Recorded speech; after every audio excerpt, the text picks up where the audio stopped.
Yes, sir. Hear that funk of the Larry's Losers Orchestra. They have just been blowing it up. I'm telling you, they are blowing up the charts. They're blowing up the airwaves, all the things that they can blow up, which I've warned them about. I've been trying to keep them out of jail. But they just make beautiful music, don't they? Give them some applause. It's a full-time job keeping them out of jail, but aren't you glad I do?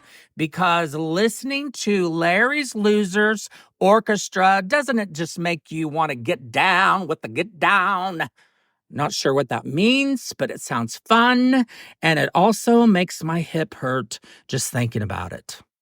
So anywho, welcome to the 4th episode of Loser Talk with Lair, losing a lot more than just weight. This podcast has been so well and so widely received, I'm just blown away with the responses. Listen to this. We have regular listeners in Germany, Austria, France, the UK, and Canada that I all want to welcome. And I also want to send a special welcome to a new listener from India. Of course, I love all of my American family. I truly didn't know what to expect when I set out to do this. It has been a beautifully overwhelming experience. I came across a crossroads in my life recently, as we all often do in our lives.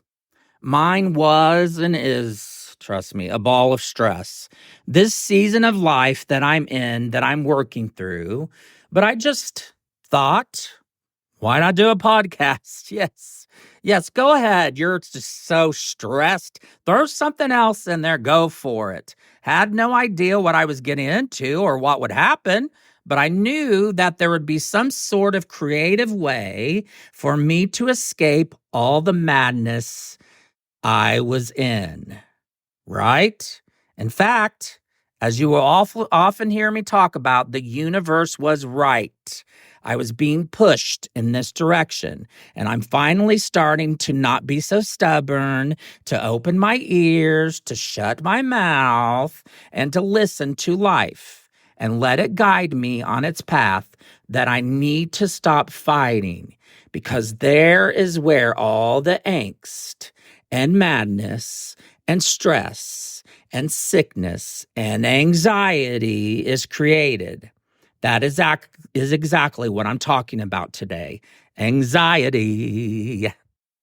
But wow, I got ahead of myself. You're asking, Larry, how do I find you? I can hear you. And here's my answer.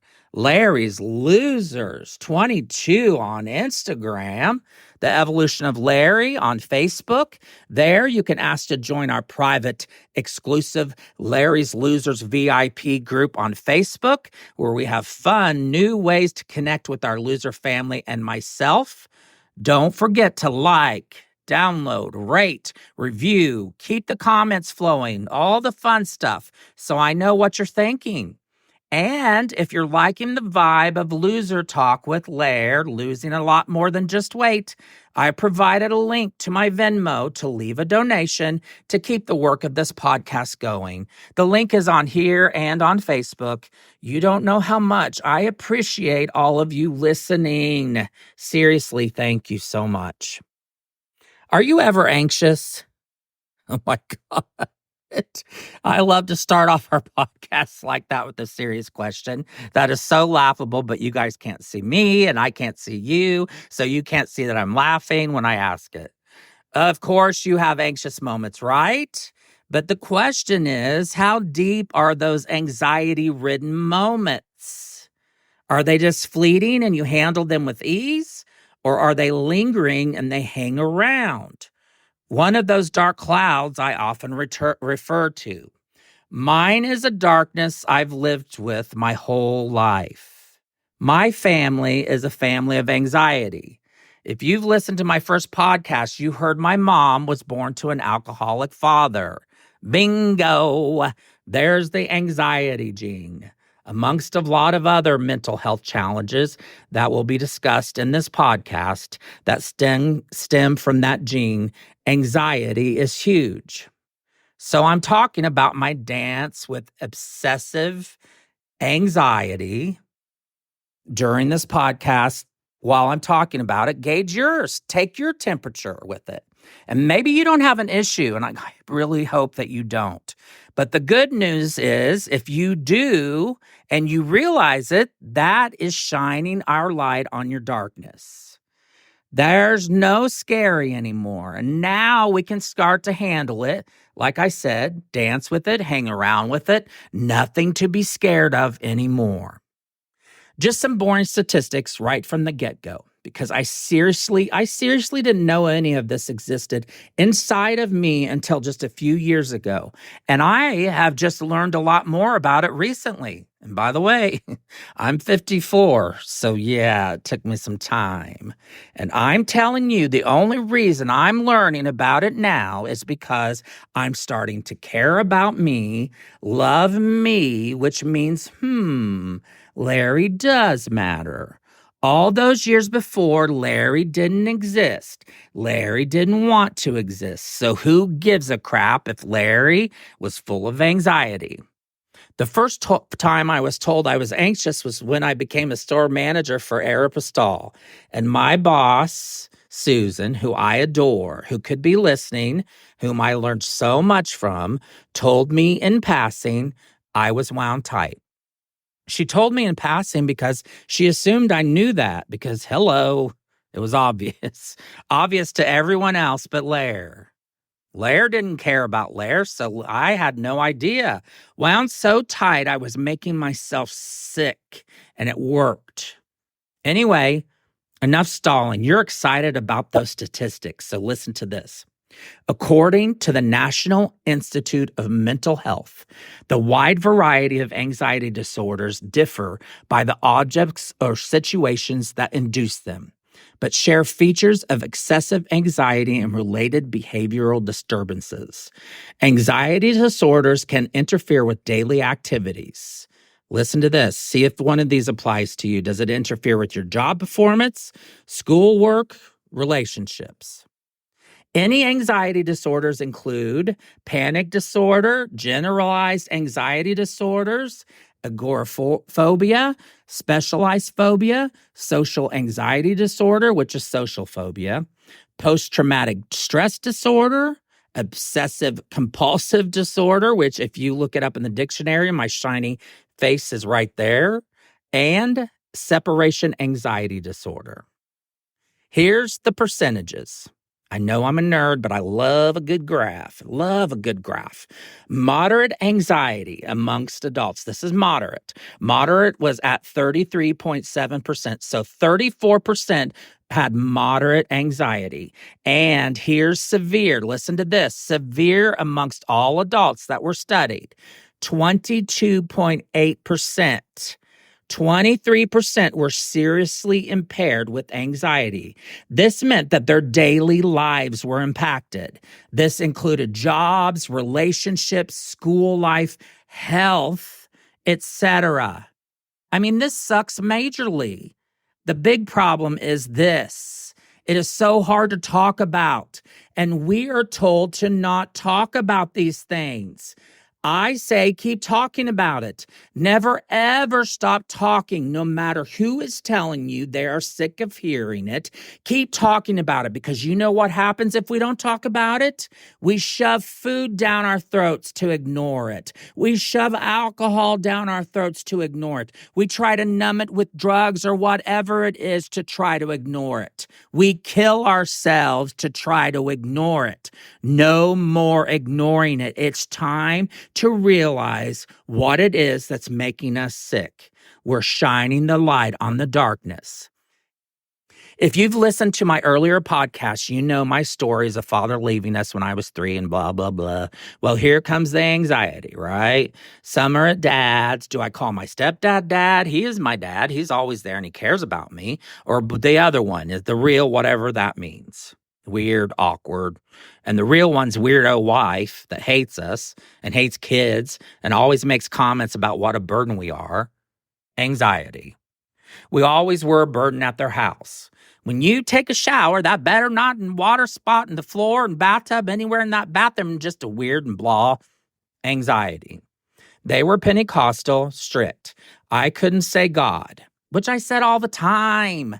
I was the one that made up, oh my God, OMG. I get a royalty every time somebody says OMG. It goes ding and it goes right into my checking account. Okay, I'm a liar. I'm sorry, God. Oh, I can't say God. Okay, sorry. Anyway, I had to say gosh, but Jean, that's my real dad's, whatever that meant, wife, said it would be better if I said gosh, but then she didn't like gosh because the Lord preferred oh my word. But then I thought, the Lord preferred oh my word. How did she know? Did she have a direct line to the Lord because she wore no makeup, had her weird twisted hair up in a bun, never drank water? She hated water. Remember the bathroom and no water droplets seen anywhere? Well, she wouldn't drink it anyway, either. So now I'm thinking, well, she had to be definitely, she had to be some weird alien. Anywho, back to Christ-like Jean. I had to say, oh my word, not God or gosh. So anytime I'd open my mouth, anxiety. I hated them. Hated them. I hated him, mostly for what he did to Mom. I didn't care what he did to us, but how dare he to Mom, and left Mom for that alien thing? She was much older and gross, and those dumb skirts and the fashion and no makeup, and she was just so gross. And he left us for his church family, and they lived happy ever at blah, blah, ick. Anxiety. Meanwhile, back on the farm, I was raised for the first few years on the farm. It was a love-hate relationship. I love the animals. I still do. Animals are my jam. You can hear my dogs, I'm sure. I'm sure you can hear. Anytime I'm not paying attention to them, they're barking, they're growling, they're fighting, they're playing with their squeak. They're trying to get my attention because I should be paying attention to them 24/7. So I'm sure you can hear them. But anyway, animals are my jam. They're my escape from horrible humans. Well, not you, of course, the listener. I love all of you. But you know the other people. You know how icky. So anyway, the animals I love. But the gardening and the weeding and all that I was not made for all that. I'm allergic to the sun. I'm not kidding. I was born with asthma. I break out in the sun. Sometimes asthma was convenient. Don't say anything. But a lot of times, I'm not kidding, I would stop breathing. It's a real thing. It's an issue. It's a horrible disease. We, the kids, there's 8 of us, and I'm the youngest, so I was the cutest. We had to maintain the garden with Dad. And when I say garden, you're thinking of some little cute patch of land with some plants on it. No, this thing was the size of Delaware. Okay, I'm exaggerating. It was the size of Rhode Island. Okay, so all 8 of us kids, and he out there supervising, mostly yelling and screaming. That's how he communicated in those types of situations. So yeah, anxiety. I was the youngest, and like I said, the cutest, of course, so he let me get away with a lot. So I usually got out of doing a lot of the crappy stuff, out of the hot sun and the itchy, buggy yuck, and I would go to the animals and escape. I'd sit on top of our split rail fence and either sing or read to our herd of cattle, and they would all come running and just stand and listen to me in my concert. It was my beautiful escape from all the madness, from all the anxiety. It was where I was learning how to manage all of it. And I'm so grateful I had that time. As I got older, my brothers and sisters started leaving and living their lives. And trust me, what lives they lived. My mom was always the center of my world. I always worried about her. No one no one else was taking care of her. She was worried about all of us, but no one was taking care of her. She was always my main concern, and she was always worried. So I was always worried about her. She was always worried about, so there was my anxiety. My escape became music. In 5th grade, I started playing trumpet, and then I learned baritone, horn, and flute. Started piano lessons in 7th grade, and singing became my passion.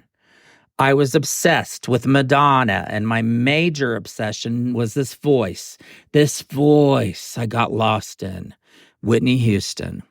Her performances I would record and watch over and over and just get lost. This is where my dreams of music and living music were born. And ultimately, Berklee College of Music would come calling, and I answered.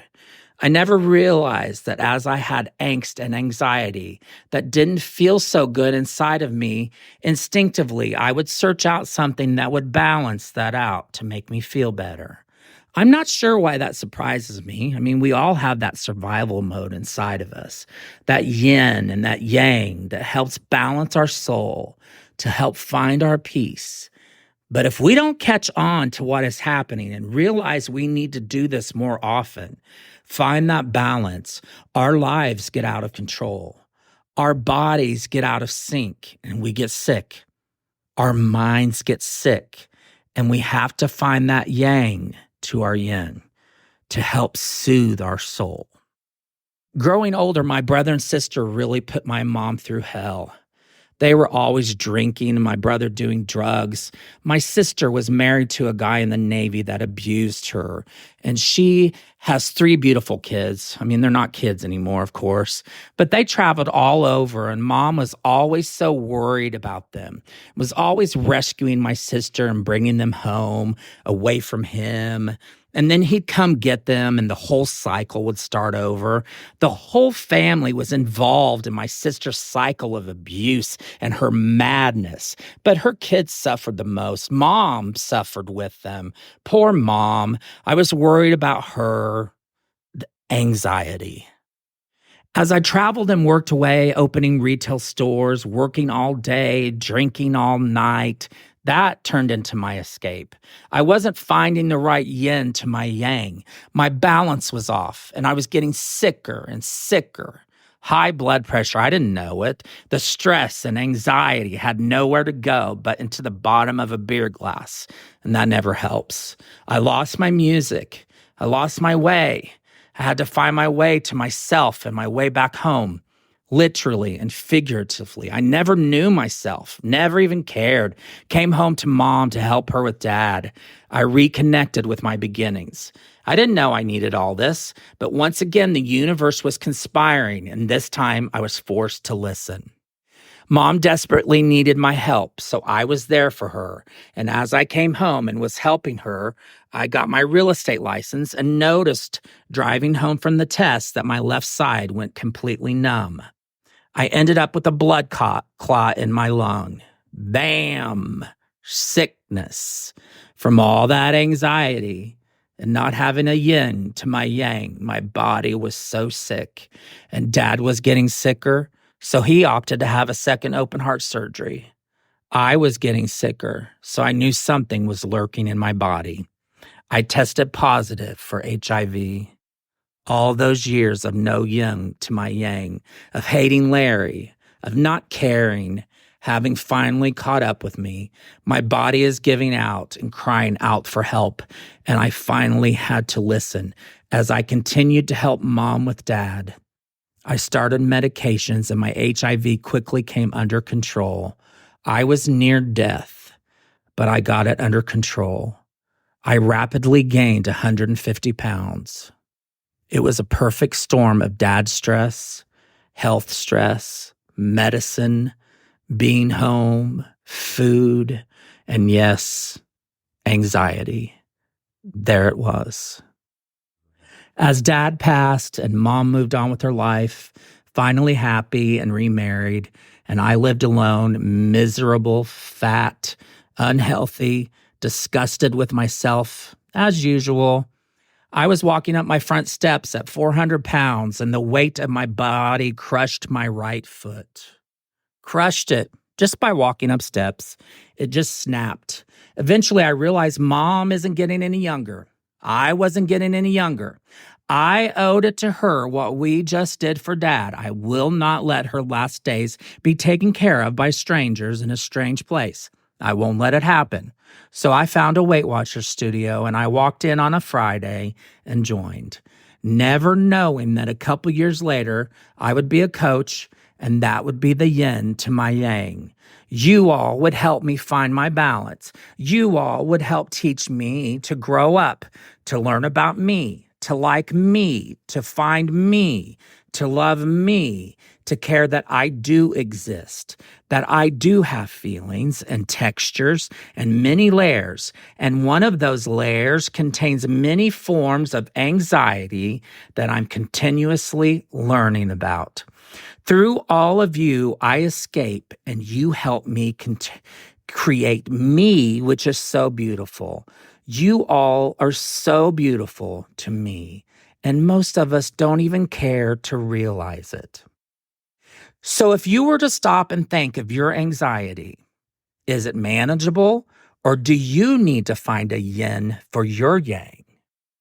What is the escape from the anxiousness, from your anxiousness? How do you manage it? Look into yourself and make sure that you are. Please make sure. Please don't make yourself sick like I did.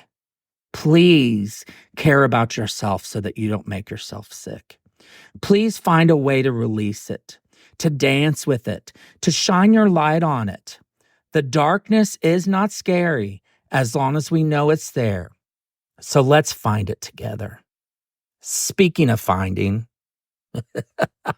I love how I'm always so smooth.